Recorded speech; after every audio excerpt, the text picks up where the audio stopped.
તમામ ટ્રસ્ટીગણ, હોદ્દેદારો અને ઉપસ્થિત તમામ આપણા નેત્રહીન ભાઈ બહેનો, અમને જે કોઈ ઉપસ્થિત હોય તે સર્વે, અને મારી સાથે મારી અર્ધાંગીની તો છે જ. તો દિવ્યાંગ સેવા ટ્રસ્ટ જ્યારે બેનનો જ્યારે પરિચય થયો, સુનિલનું અમે અહીંયા ગોઠવવા માટે આવેલા, અને વખતે બેનનો પરિચય થયો અને બેને તૈયારી બતાવી, તૈયારી કરી જ રહ્યા હતા બલકી કે દિવ્યાંગ સેવા ટ્રસ્ટ અમારે આવું કંઈક કરવું છે. અને અમારી વાતો સાંભળી એમને ઝંકાર ફાઉન્ડેશનની, એટલે એમને થયું કે ના, ખરેખર આ લોકો જો કરતા હોય તો આપણે તો કરી જ શકીએ. અને એમને કરી બતાવ્યું. બહુ જ થોડાક જ સમયની અંદર ટ્રસ્ટ ઊભું કર્યું, અને આજે પ્રથમ કાર્યક્રમ કરવા જઈ રહ્યા છે. ત્યારે મારા અને મારા પરિવાર વતી અને ઝંકાર પરિવાર વતી, સર્વ વતી હું શુભકામના વ્યક્ત કરું કે આ ટ્રસ્ટ ખૂબ આગળ વધે, ખૂબ પ્રગતિ થાય, અને આ ટ્રસ્ટ થકી અનેક દિવ્યાંગો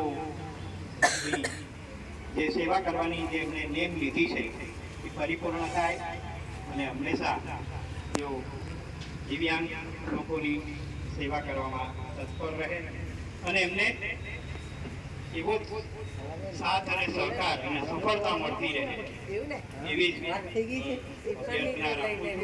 પ્રાર્થના કરું છું કે ખરેખર આવી સેવાકીય પ્રવૃત્તિ કરવી એ આપણને એક આનંદ આપે છે.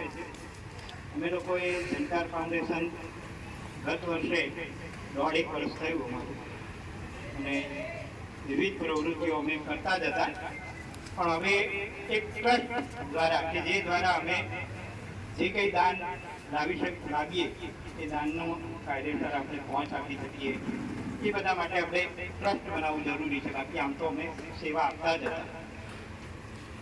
લગભગ કોરોના કાળ દરમિયાન અમે લોકોએ ઘણા બધા વ્યક્તિઓને કીટ અને જે કંઈ દાન અર્પણ થઈ શક્યું, જે રીતે મદદ થઈ શકી એ રીતે કોઈકના ખાતામાં પૈસા નખાવીને ઘણા બધા ગુજરાતમાં 150 જેટલા નેત્રહીન વ્યક્તિઓના ખાતાઓમાં પૈસા જમા કરાવડાવી, અને એ રીતે કોરોના કાળ દરમિયાન આપણે જ્યારે ઘર ટુ ઘર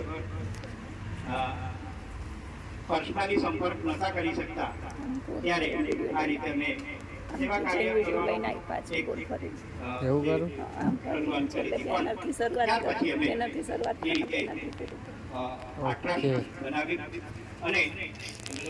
મને એમ જ કરી દઉં છું, નવો નહીં ઉતારતો.